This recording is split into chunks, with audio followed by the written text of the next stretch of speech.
The sky above Velothia burned with enemy fire as Ambassador Thalen ran through the crumbling corridors of the Capitol building. Explosions shook the walls and dust fell from the ceiling with each blast. The peaceful world that had known only harmony for thousands of years was dying before his eyes. "Ambassador, the shields are failing," Communications Officer Nira called out from her station as sparks flew from damaged equipment. Her blue skin had turned pale with fear, and her forearms worked frantically across multiple control panels. "The Kethmar fleet has broken through our outer defenses." Thalen looked through the reinforced windows at his burning city. The Kethmar ships hung in the sky like dark metal vultures, raining destruction on everything below. Civilian transport ships tried to escape, but most were shot down before they could reach orbit. The sight made his gentle heart ache with grief. "How many of our people have we lost?" he asked Elder Morin, who stood beside him with tears streaming down her ancient face. "3 colonies are gone completely," she whispered. "Millions dead. The enemy gives no mercy to anyone, not even children or the elderly. The Velothians had never been warriors. Their species had evolved from peaceful plant-eaters on a world, without large predators. They built beautiful cities, created amazing art, and developed technology that could heal and help others. But they had no weapons of war and no soldiers trained to fight. When the Kethmar Empire came demanding surrender, they had nothing to defend themselves with. "Sir, incoming transmission from the enemy fleet," Nira announced as her equipment buzzed with activity. The main screen flickered to life, showing Warlord Vex of the Kethmar.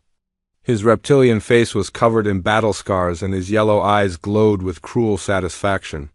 Behind him stood rows of armored warriors carrying weapons that could tear through metal. "Velothian Council," Vex spoke with a voice like grinding. "Stone, you have 1 hour to surrender unconditionally. Submit to Kethmar rule and become our slaves, or watch your world burn completely. This is your final warning." The transmission ended, leaving only silence in the command center. Elder Morin looked at the other council members who had gathered in the underground bunker. Their faces showed only despair and hopelessness. They had tried calling for help from nearby civilizations but received no response. The galaxy was full of conflicts and no one wanted to risk fighting the powerful Kethmar Empire. "We could try sending a general distress signal," Nira suggested quietly. "Broadcast it on all known frequencies across the entire galaxy. Maybe someone out there will help us, but that would reveal our location to every species in space," Council Member Jorik protested. "Unknown aliens might be even worse than the Kethmar." "How could they be worse?" Elder Morin asked sadly. "The Kethmar will kill or enslave every one of our people. At least strangers might show mercy." Another explosion rocked the building and the lights flickered. Through the communication equipment they could hear screams from civilians trapped in the burning city above. Time was running out and they had to make a choice. "Send the signal," Thalen decided. "Tell the galaxy that peaceful people are dying and need help. Someone out there must care about innocent lives." Nira began working on the transmission while the others watched hopefully. She crafted a message explaining their situation and begging for assistance from any civilization that could hear them. The signal would travel faster than light across the galaxy, reaching every advanced species within days. "Message sent," she announced. "Now we can only wait and pray." The signal raced through space, jumping from relay station to relay station. Most civilizations that received it deleted the message without reading it completely. Wars happened constantly across the galaxy, and getting involved usually meant making powerful enemies. The smart choice was to stay neutral and protect your own people, but deep in a region of space marked as dangerous on most star charts. The signal reached a blue world called Earth. The planet was surrounded by warning beacons telling other species to stay away from the Deathworld and its violent inhabitants. Most aliens believed nothing intelligent could survive on such a harsh and deadly planet. Captain Torres sat in Earth's deep space monitoring station reading the incoming message. The old soldier had fought in many battles during humanity's expansion to other worlds. His weathered face showed the scars of combat, and his gray eyes held the wisdom of someone who had seen too much war. Another alien distress call, his assistant, Lieutenant Adams, said. Should we ignore it like the others? Torres read the message carefully. The description of the Kethmar Empire reminded him of human tyrants from Earth's bloody history. Peaceful. People being slaughtered by warriors who valued only strength and conquest. It was a story humanity knew too well. Forward this to Fleet Command immediately, Torres ordered. Mark it as Priority 1. Sir, are you sure? Adams asked with surprise. Command has always said we should stay hidden until we're ready. Read this message again, Torres replied firmly. These Velothians are dying right now while we debate. If we don't help them, who will? The message reached Admiral Blake aboard the space station orbiting Mars. She was a veteran of humanity's colonial wars, a woman who had seen planets burn and civilizations fall. Her dark skin bore the marks of battle, and her strong hands had signed peace treaties written in blood and sacrifice. How long to reach the Velothian system with a fast fleet? She asked her tactical officer. 18 hours at maximum jump speed, came the reply. But Admiral, this could expose humanity to the entire galaxy before we're ready for full contact. Blake studied the star charts showing the location of the distant alien world. Humanity had been preparing for this moment for decades, building ships and training crews for the day they would reveal themselves to the galaxy. But she had not expected their first contact to be a rescue mission. Prepare the Third Fleet for immediate departure, she commanded. 12 destroyers, 4 cruisers, and the Retribution as flagship. We leave in 2 hours. Admiral, what should? We tell the other species when they ask who we are. The tactical officer questioned. Blake smiled grimly as she watched the fleet begin preparations for war. Human ships moved with efficient, deadly purpose, their crews trained for combat since childhood. These vessels had been designed not for exploration or trade, but for one purpose only, to protect human interests at any cost. Tell them we're the species that doesn't let bullies win, she answered. Back on Velothia, the situation grew worse by the hour. Kethmar ground forces had landed in several cities and were rounding up civilians for transport to slave camps. Dr. Kess worked frantically in her underground medical facility, treating wounded refugees who managed to escape the roundups. Doctor, the sensors are picking up new energy signatures at the edge of our system, her assistant reported. But they're not Kethmar ships. Through the reinforced walls, they could hear the sounds of battle growing closer. But now something had changed. The steady rhythm of Kethmar bombardment had stopped suddenly, replaced by different sounds. Strange new weapons were firing in space above their world. Ambassador. Thalen tried to contact the unknown ships but received only static. In the government bunker, Elder Morin gathered the surviving council members around the communication equipment. They had sent their desperate message into the void, and something had answered. The question was whether their rescuers would be any better than their conquerors. Admiral Blake stood on the bridge of the Retribution as her fleet dropped out of hyperspace at the edge of the Velothian system. The massive human dreadnought emerged from the swirling energy portal, followed by 16 smaller warships, their dock hulls bristling with weapons designed for maximum destruction. Tactical report, Blake commanded as her crew worked at their stations with practiced efficiency. Enemy fleet consists of 47 vessels surrounding the 4th planet, reported Lieutenant Commander Hayes from his position at the sensor array. They're maintaining orbital bombardment patterns consistent with planetary subjugation protocols. Blake studied the tactical display showing red dots representing Kethmar ships and the blue dot marking Velothia below them. The enemy had positioned themselves perfectly for continued bombardment while preventing any escape attempts. It was a strategy she had seen human forces use during the colonial rebellions. Are we detected yet? She asked. Negative, Admiral. We're still too far out and our stealth systems are holding. Blake nodded as she watched the enemy fleet continue its deadly work. Each flash of light on the display meant more innocent aliens were dying while she waited. But rushing in without proper intelligence would only get her people killed and fail to save the Velothians aboard the Kethmar flagship. Warlord Vex reviewed casualty reports from the planetary assault. His species had conquered dozens of worlds. using the same brutal tactics, and the Velothians were proving as helpless as expected. Their cities burned easily and their people fled rather than fighting back. Warlord, our sensors have detected unknown vessels at the system's edge, reported Intelligence Officer Korth as he analyzed incoming data. Configuration and design patterns are unfamiliar. Vex studied the readings on his command screen. The new ships appeared smaller than his own vessels but carried unusual energy signatures. Their hull designs seemed primitive compared to advanced Kethmer engineering, with simple geometric shapes instead of elegant curves. "How many ships?" he asked without much interest. 17 vessels total. 1 large capital ship and 16 escorts, Vex laughed harshly, showing rows of sharp teeth. "The Velothians must have hired mercenaries. Send a patrol squadron to deal with them quickly. 3 heavy cruisers should be enough to scatter such a small force."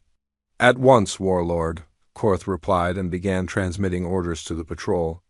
"Commanders on the planet's surface, Dr. Kess helped injured civilians in her underground medical facility while explosions continued to shake the building above. The bombardment had been constant for hours, but suddenly the rhythm changed.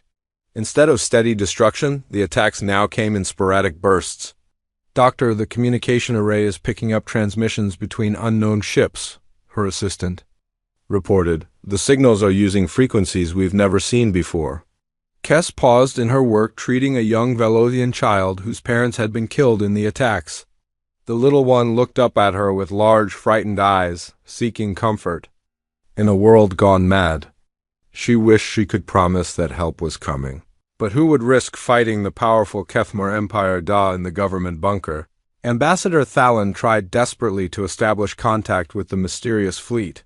His communication equipment had been damaged in the bombardment, but Nero worked to repair it while Elder Morin and the other council members waited hopefully. "I'm receiving partial transmissions," Nero announced. "The language patterns are completely unknown, but they seem to be coordinating some kind of military operation." "Can you translate anything?" Thalen asked. "Not yet, but their communication protocols suggest advanced tactical coordination." "These aren't merchants or explorers, they're soldiers." The Kethmer patrol squadron moved toward the human fleet with confidence born from centuries of easy victories. Squadron leader Drex commanded the 3 cruisers as they approached what appeared to be primitive alien vessels. His crew prepared their weapon systems for what should be a quick and decisive battle. "Unknown ships, you are interfering with Kethmer Imperial operations?" Drex transmitted on general frequencies. "Withdraw immediately or be destroyed." The human fleet's response came not in words but in action. The lead destroyer accelerated directly toward the patrol squadron while the other ships spread into attack formation. Their movements were precise and coordinated in ways that made Drex suddenly uncomfortable. "Sir, they're not responding to our warning," his tactical officer reported. "Then we eliminate them," Drex decided. "All ships open fire." The Kethmer cruisers launched their plasma torpedoes and energy beams at the approaching human vessels. The weapons that had devastated countless worlds streaked through space toward their targets with deadly accuracy. Drex expected to see the alien ships destroyed instantly. Instead, the human destroyer rolled and twisted through the incoming fire with impossible agility. Point defense systems that Drex had never seen before shot down the torpedoes while the ship's hull shrugged off. Energy beams that should have melted it completely. "How are they doing that?" his weapons officer asked in confusion. Before Drex could answer, the human ship returned fire. Twin beams of coherent energy lanced out from its forward weapons, striking his flagship shields with tremendous force. The barriers that had protected Kethmer ships for generations collapsed instantly under the assault. "Shields down," his engineering section reported in panic. "Hull breach on decks 5 through 7. The other human ships joined the attack, their weapons carving through Kethmer armor like it was made of soft clay. Drex watched in horror as his escort cruisers exploded one after another, their crews given no time to escape or surrender. "All ships, retreat immediately," he ordered as his own vessel shuddered under continued fire. "Send emergency transmission to the fleet?"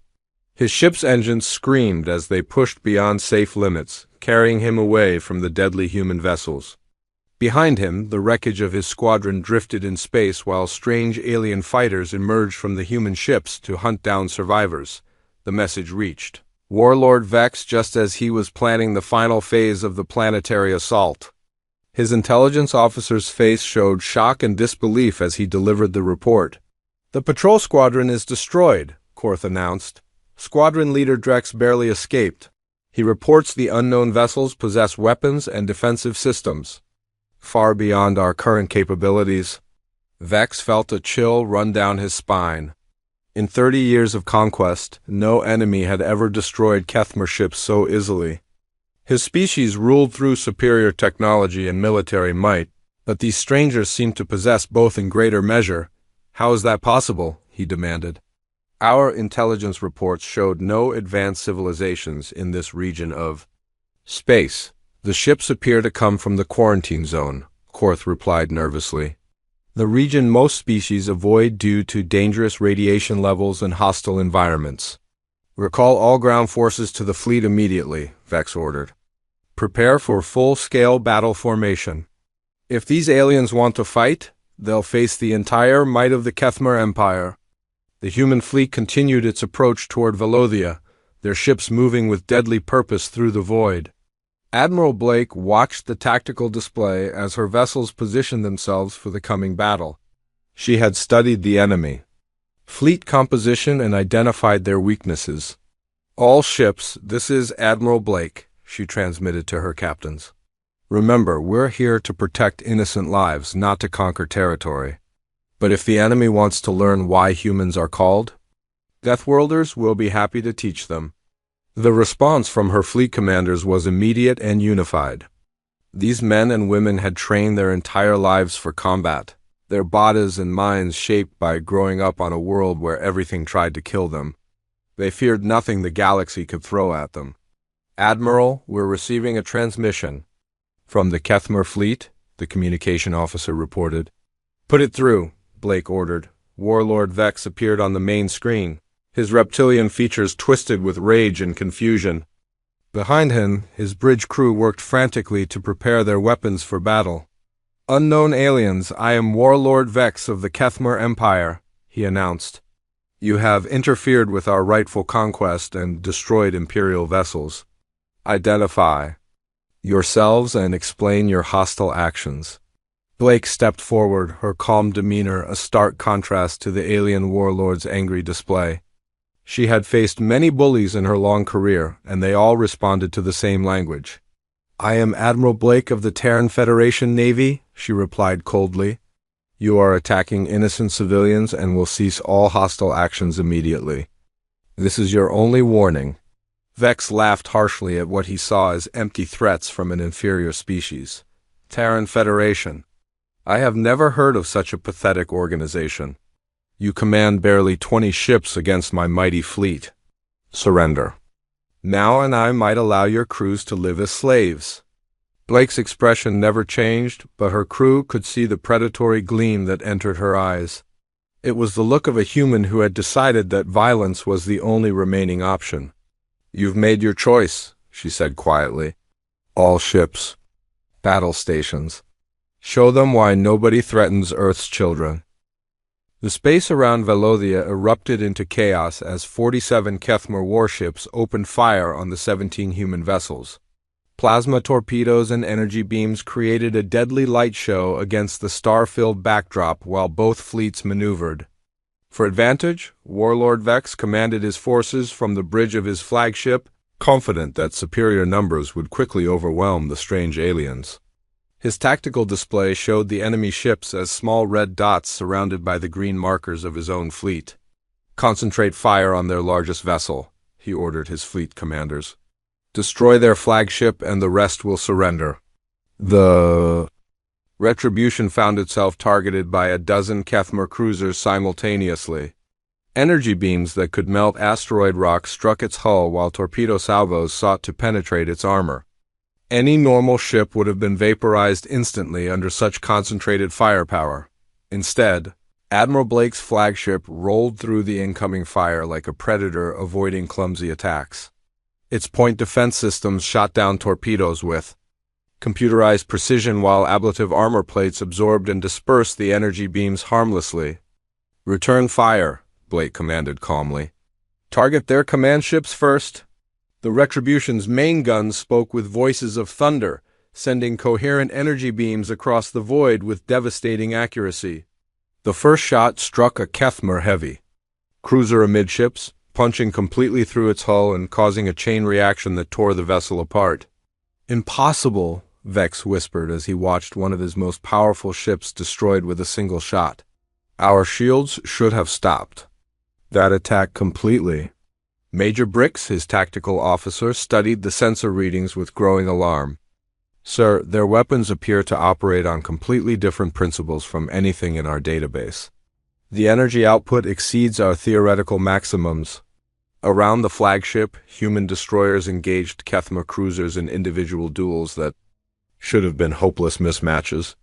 But the smaller human ships moved with impossible agility, their crews enduring acceleration forces that would have killed most alien species. Captain Lynch commanded the destroyer Vengeance as it faced 3 enemy cruisers simultaneously. His ship twisted and spun through space like a dancer, avoiding incoming fire while its weapons carved deadly patterns through the enemy formation. "Sir, we're pulling 12 gravities in that last turn," his navigator reported through gritted teeth. "Structural integrity is holding, but barely."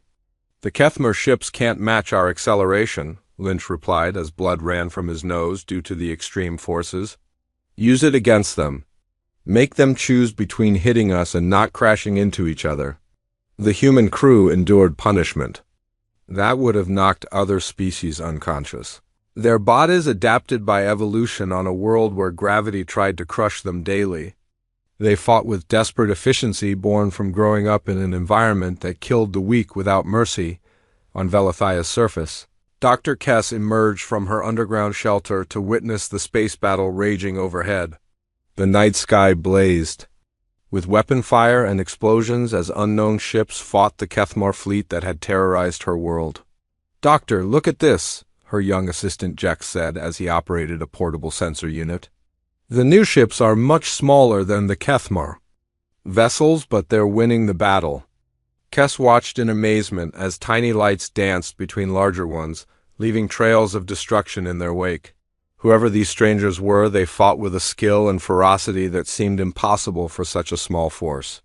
"Try to contact them," she ordered. "Tell them we're grateful for their help and ask if they need medical assistance for their wounded." The transmission from the planet's surface reached Admiral Blake's communication officer during a brief lull in the fighting. Lieutenant Peters worked to translate the alien language while dodging debris from destroyed Kethmer ships. "Admiral, we're receiving a message from the planet," he reported. "They're offering medical assistance and asking about our casualties."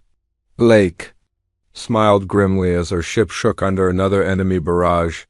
The Velothians were still thinking about helping others even while their world burned around them. It reminded her why humanity had come so far to fight this battle. "Tell them we appreciate their offer," she replied. "But right now, our best medicine is removing the disease that's attacking their world." The battle continued with increasing desperation as Warlord Vex realized his fleet was being systematically destroyed. Ship after ship fell to human weapons that seemed to ignore Kethmer defensive systems completely. His tactical display showed more red dots disappearing every minute. "Sir, we've lost over half our vessels," Major Bricks reported with barely controlled panic. "Their weapons are too powerful and their ships are too fast. We can't match their combat effectiveness." Vex stared at the tactical display in disbelief. His empire had conquered dozens of worlds using these same ships and tactics. No enemy had ever stood against Kethmer might for long, yet these unknown aliens were dismantling his fleet with contemptuous ease. "What kind of species are they?" he demanded. "No civilization should possess such advanced military technology." "Unknown, sir, but their ship design suggests they come from the quarantine zone. Perhaps they evolved under conditions that made them naturally aggressive." The realization hit Vex like a physical blow. The quarantine zone was marked as dangerous on every star chart because the worlds there were considered too hostile for intelligent life. If these aliens came from such environments, they would be unlike any species the galaxy had encountered. Captain Torres aboard the human cruiser Defiance led a boarding action against a crippled Kethmer battleship. His marine squad moved through the enemy vessel's corridors with weapons ready, their armor designed to protect against the harshest environments imaginable. Security Chief Feck commanded the Kethmer defenders, confident that his warriors could repel any boarding attempt. His soldiers were trained from birth for combat and equipped with the finest weapons the Empire could provide. The first contact between human and Kethmer ground forces lasted exactly 17 seconds. When the smoke cleared, Thek found himself the only survivor of his squad, surrounded by humans who had moved through his defensive positions like they weren't there. "How?" he gasped as a human medic treated his wounds with surprising gentleness. "You fight to conquer," Captain Torres explained as he secured the area. "We fight to survive. There's a difference." The space battle reached its climax when long-range sensors detected new energy signatures approaching the system. Admiral Blake's tactical officer identified them as additional human vessels, but their size and configuration exceeded anything in the current engagement. "Admiral, I'm reading massive signatures incoming," Lieutenant Commander Hayes reported. "Carrier-class vessels with full fighter squadrons plus additional capital ships?" Blake nodded with satisfaction as she watched the Kethmer fleet begin to break formation. The enemy had faced her vanguard force and found it too strong to defeat. When they realized the true size of the human response, their morale would collapse completely. "Transmit to the Kethmer flagship," she ordered. "Offer them one final chance to surrender before the main fleet arrives." Warlord Vex received the transmission as his remaining ships tried desperately to regroup. The human admiral appeared on his screen again, but now her expression showed the patience of a predator that knew its prey was trapped. "Warlord Vex, you have fought bravely, but your cause is hopeless," Blake said calmly. "Surrender now, and your surviving crews will be treated according to the laws of war. Continue fighting and face complete destruction." Vex looked around his damaged bridge at crew members who no longer showed the confidence of Imperial warriors. They had seen their mighty fleet reduced to scattered remnants by an enemy they couldn't understand or defeat. "What do you want from us?" he asked, his voice heavy with defeat. "Nothing," Blake replied simply. "We didn't come here to conquer anything. We came because innocent people called for help and we answered." The concept seemed to confuse the Kethmer warlord completely. In his experience, powerful species always wanted something in return for their actions. The idea of fighting purely to protect strangers made no sense within his worldview. "You risk your lives for aliens you've never met?" he asked incredulously. "That's what civilized beings do," Blake answered. "Perhaps your empire never learned that lesson." As if to emphasize her point, the main human fleet dropped out of hyperspace at that moment. Massive carrier vessels launched clouds of fighter craft while battleships and dreadnoughts took position around the system. The display of force was overwhelming and unmistakable. Vex stared at the tactical readouts showing hundreds of new human ships entering the battle zone. His empire's fleet had been defeated by what was apparently just a small advance force. The true strength of these Deathworlders was beyond anything he had imagined possible. "I surrender," he said quietly. "The Kethmer fleet yields to the Terran Federation Navy." But even as he spoke the words, Vex's hand moved toward the self-destruct controls for his flagship. If he couldn't defeat these aliens in battle, perhaps he could take their victory away by destroying the Velothian capital below. Admiral Blake watched her tactical display as Warlord Vex's flagship suddenly changed course, diving toward Velathia's surface with engines at maximum power. The massive Kethmer vessel accelerated past safe limits, its hull glowing red from atmospheric friction as it prepared to impact the alien capital city below. "He's going to ram the planet," Lieutenant Commander Hayes reported with alarm. "Impact in 90 seconds. The explosion will kill millions of civilians." Blake's mind raced through possible solutions. Her ships were too far away to intercept, and their weapons would only break the enemy vessel into smaller pieces that would still devastate the surface. The Kethmer warlord had chosen to die as a monster rather than live with defeat. "Captain Martinez, status on your interceptor," she transmitted to the experimental fighter docked in the Retribution's bay. "Fully operational, Admiral, but my ship isn't designed for atmospheric flight," came the reply from the test pilot. "I can catch them in space but not survive the crash."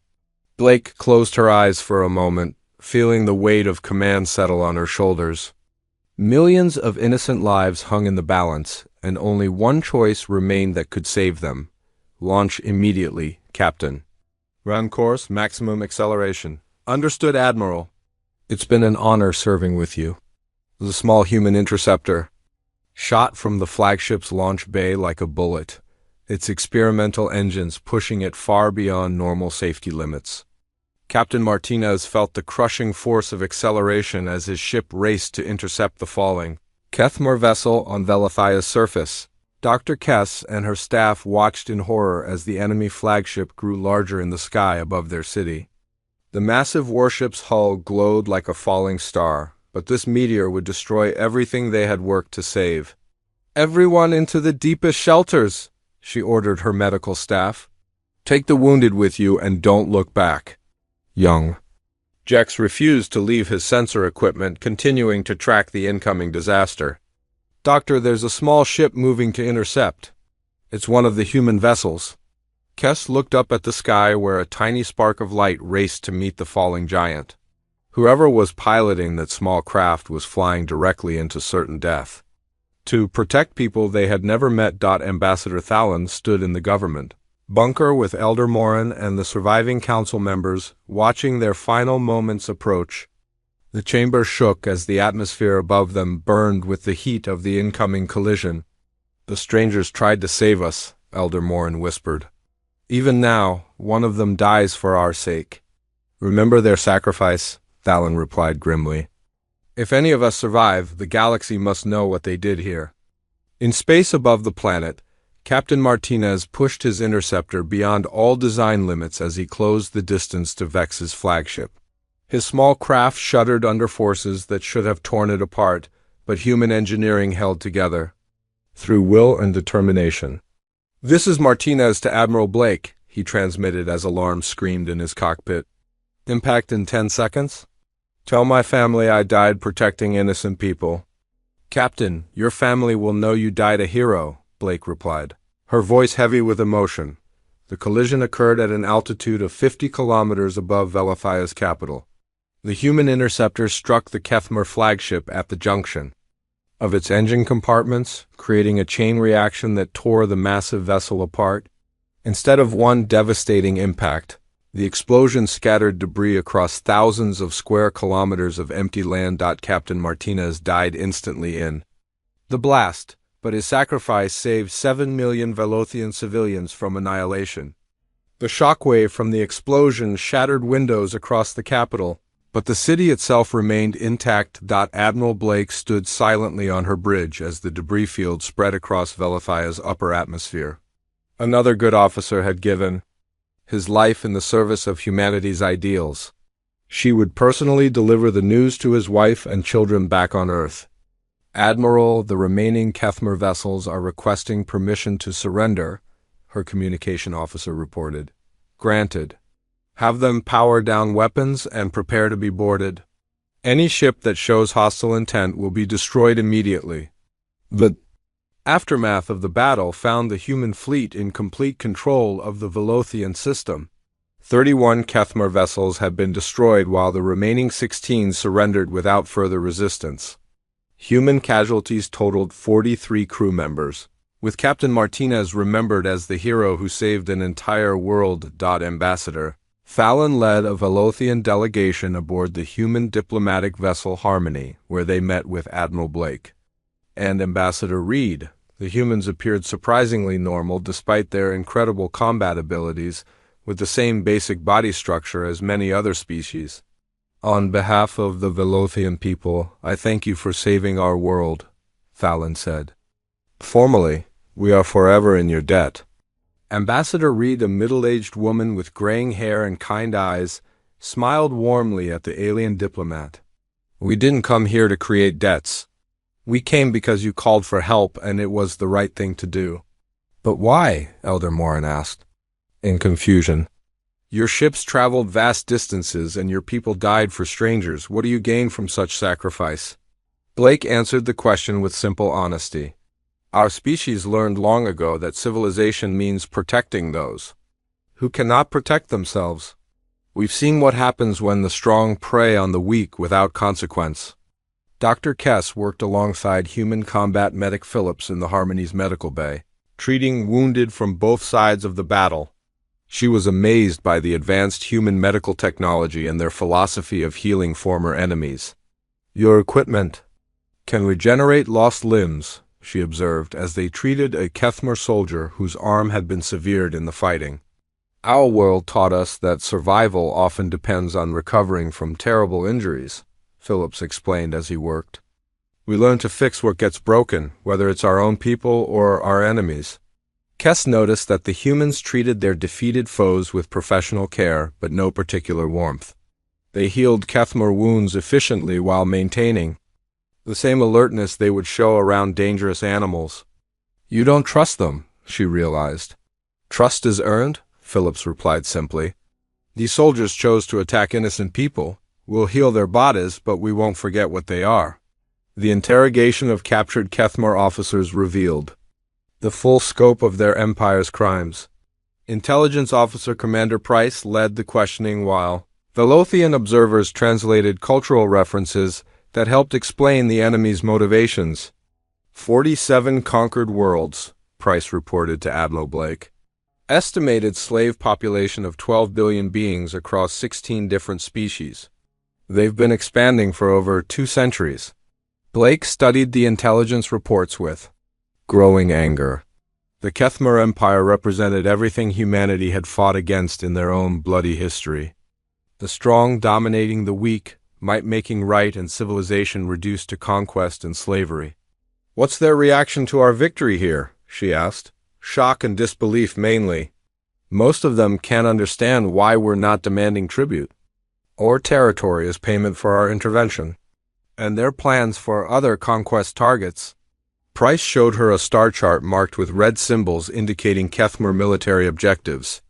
14 worlds scheduled for invasion over the next 2 years. All of them peaceful civilizations with minimal defensive capabilities.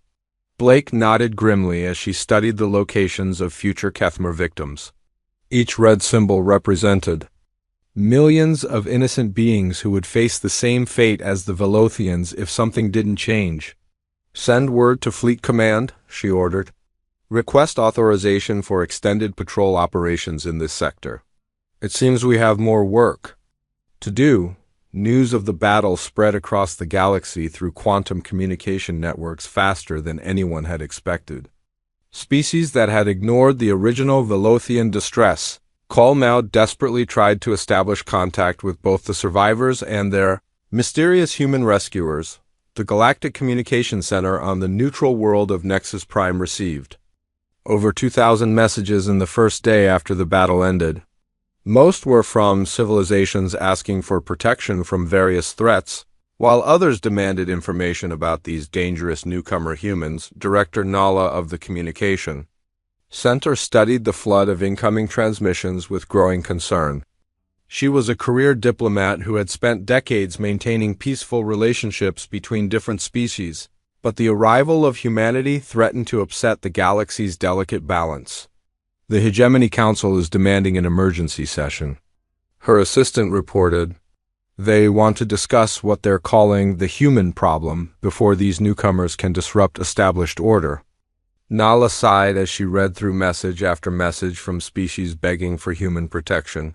The established powers were afraid their authority was being challenged, while the weak saw hope for the first time in generations. Contact the human fleet, she decided. Arrange a meeting before this situation spirals out of control. But even as she spoke, long-range sensors detected massive energy signatures approaching the Velothian system. The readings matched the configuration of hegemony. Council warships, the most powerful vessels in known space. Admiral Blake received the sensor reports as she prepared to begin rescue operations on other Kethmer target worlds. The approaching fleet consisted of over 100 capital ships, enough firepower to sterilize entire star systems. Admiral, incoming transmission from the lead vessel, her communication officer announced. The main screen flickered to life, showing a tall alien with golden skin and 4 arms wearing elaborate ceremonial robes. Behind him stood representatives of a dozen different species, all wearing the insignia of the Hegemony Council. "I am Fleet Commander Axis of the Hegemony Council," the alien announced formally. "You will cease all military operations and submit to Council authority for processing. Your aggressive actions threaten galactic stability." Blake stepped forward, her expression calm but her eyes showing the steel that had carried humanity through countless wars. She had faced bullies before, whether they were human warlords or alien empires. "I am Admiral Blake of the Terran Federation," she replied coolly. "We are conducting humanitarian operations to protect innocent civilians. Any interference with our mission will be considered an act of war." The two fleets faced each other across the void while the galaxy held its breath. The age of unchallenged authority was ending, and no one knew what would rise to replace it. Fleet Commander Axis stood on the bridge of his massive dreadnought as the Hegemony Council fleet took position around the Velothian system. His ship alone carried enough firepower to destroy small moons, and he commanded over 100 similar vessels representing the combined military might of 47 advanced civilizations. Analysis of the human fleet he requested from his tactical officer as they studied the much smaller force defending the alien world. 62 vessels total, Commander, including recently arrived reinforcements, came the reply. Their technology appears primitive compared to Council standards, but their recent combat performance suggests otherwise. Axis nodded as he reviewed intelligence reports from the battle with the Kethmer Empire. The humans had destroyed an entire enemy fleet while suffering minimal losses, but the Kethmer were considered a minor military power compared to the Council's capabilities.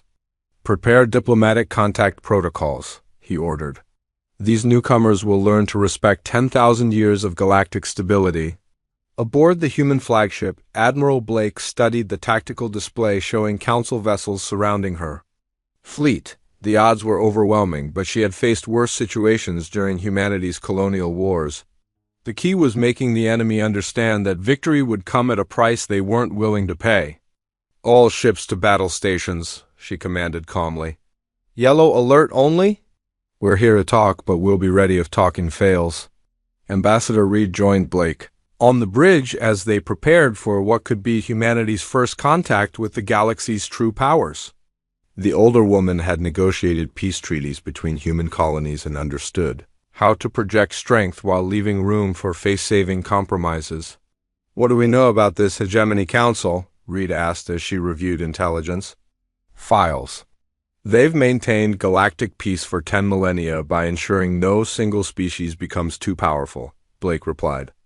"Member civilizations provide ships and resources in exchange for protection and stability. And now they see us as a threat to that stability, probably. We've just demonstrated that their system of managed conflicts can be disrupted by outside intervention." The diplomatic meeting took place aboard a neutral Velothian space station, hastily repaired after the recent battle. Fleet Commander Axis brought a delegation of Council representatives while Admiral Blake arrived with Ambassador Reed and a small security detail, diplomatic. Envoy Kara of the Melody species served as the Council's chief negotiator.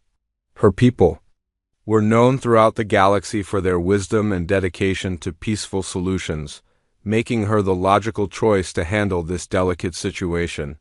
"Admiral Blake, the Hegemony Council welcomes humanity to the galactic community," Kara began. "Formally, however, your recent actions have created significant concerns about your intentions and methods." "Our intentions are simple," Blake replied directly.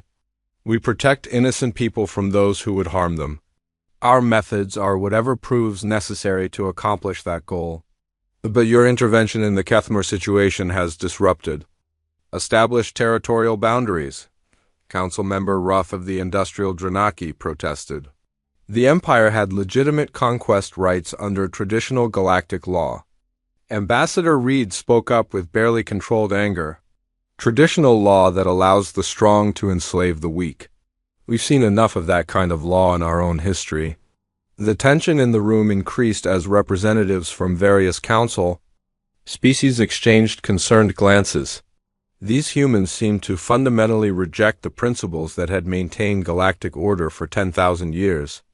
The council system has prevented major wars and maintained stability across thousands of worlds, Envoy Kara explained patiently. Occasional conflicts between minor powers are acceptable if they prevent larger catastrophes. Acceptable to whom? Blake asked coldly.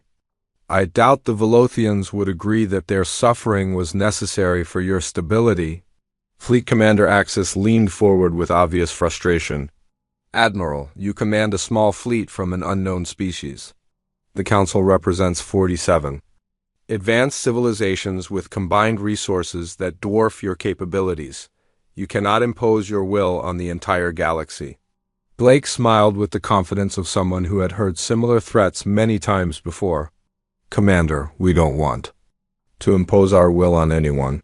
We just want to stop bullies from hurting innocent people. If that threatens your system, perhaps your system needs to change. The negotiations continued for hours as both sides tried to find common ground.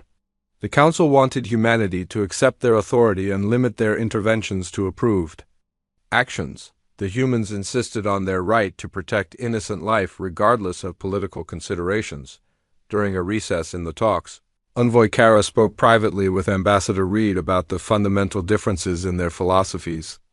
The two women walked through the observation deck looking out at their respective fleets facing each other in the void. Your species seems to view conflict in absolute terms, Kara observed. Good versus evil, right versus wrong. The galaxy is more complex than such simple divisions. Maybe it doesn't have to be, Reed replied. Maybe complexity is just an excuse for allowing evil to continue when good people could stop it. But who decides what is good and what is evil?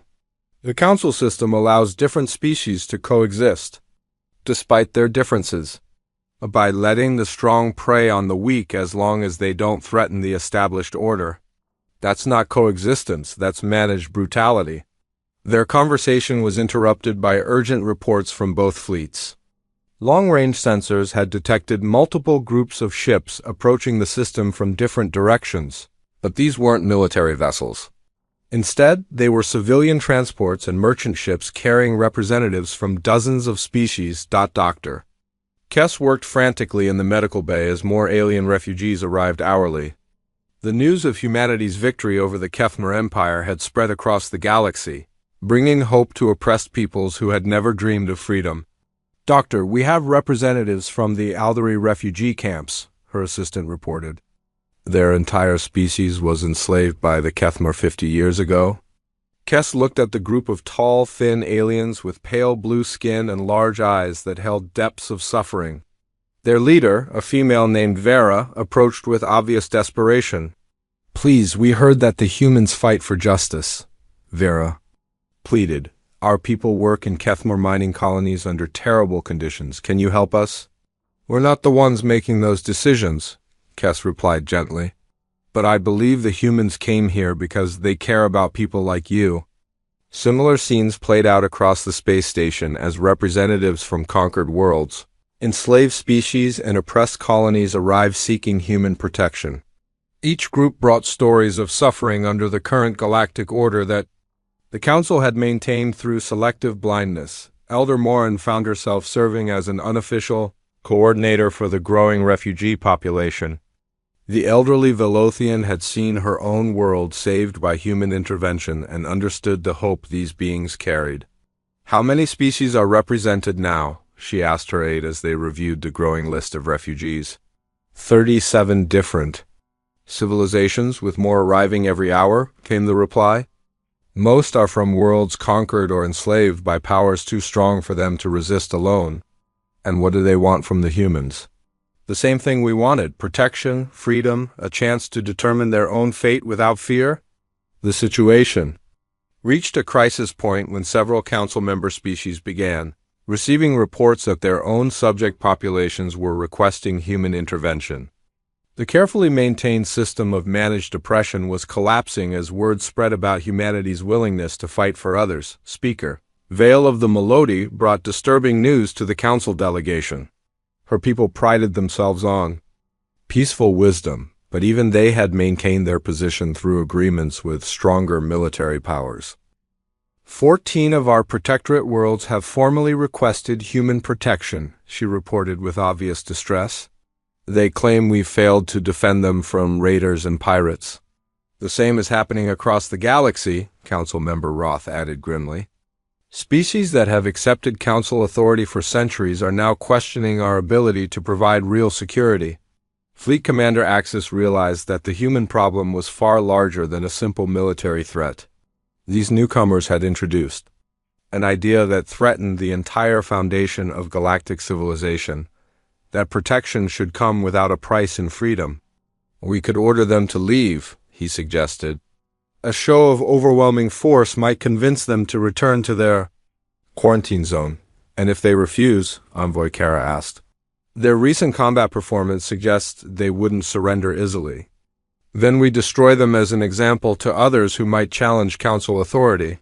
The words hung in the air like a death sentence, but everyone in the room understood the implications. War with humanity would likely result in massive casualties on both sides, and victory was far from certain. Ambassador Reed returned to the negotiations with a proposal that would reshape the galaxy forever. She stood before the Council delegation with the quiet confidence of someone who held all the winning cards. The Terran Federation is prepared to establish the Free Worlds Alliance, she announced. Any species that desires protection without surrendering sovereignty may join freely. We ask for no tribute, no territorial concessions, no political control. And in return, Envoy Kara asked suspiciously, in return, we promise to defend Alliance members from any aggression, regardless of the source, whether it comes from minor empires like the Kethmar or major powers like the Hegemony Council. The threat was clear and unmistakable. Humanity was offering protection to any species willing to break away from the Council system, and they had demonstrated the military capability to make good on their promises. Fleet Commander Axis felt the foundations of galactic order crumbling around him. You're threatening to destroy 10,000 years of peace and stability. We're offering to replace 10,000 years of managed oppression with actual freedom, Blake corrected. The choice is yours, but choose quickly. More ships arrive every hour carrying species that want what we're offering. The negotiations ended without agreement, but the damage was already done.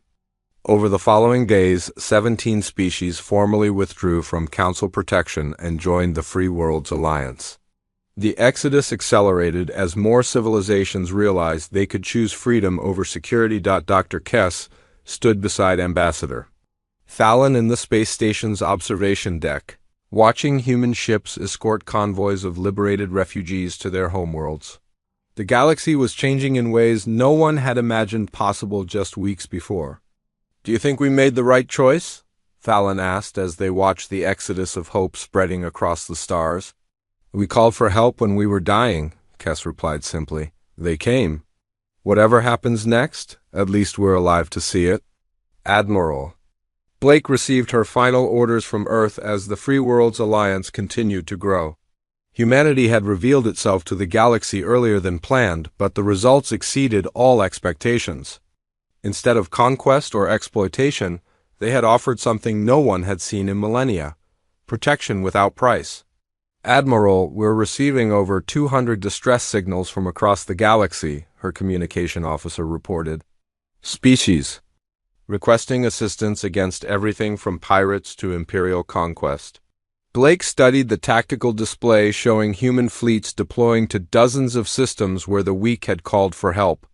It would stretch their resources, but humanity had made a promise that they intended to keep. Signal all fleet commanders, she ordered. Mission parameters remain unchanged.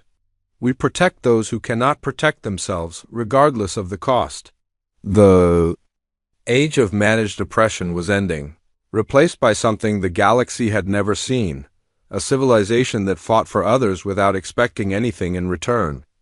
The Hegemony Council still commanded vast fleets and controlled ancient territories, but their subjects now had an alternative as human ships spread across the galaxy answering calls for help. The Free Worlds Alliance grew from 17 members to over 100 within the first year. The strong could no longer prey on the weak with impunity, because somewhere in the void, humanity was listening for those who cried out for justice. The galaxy would never be the same again, and for the first time in 10,000 years, that was exactly what it needed.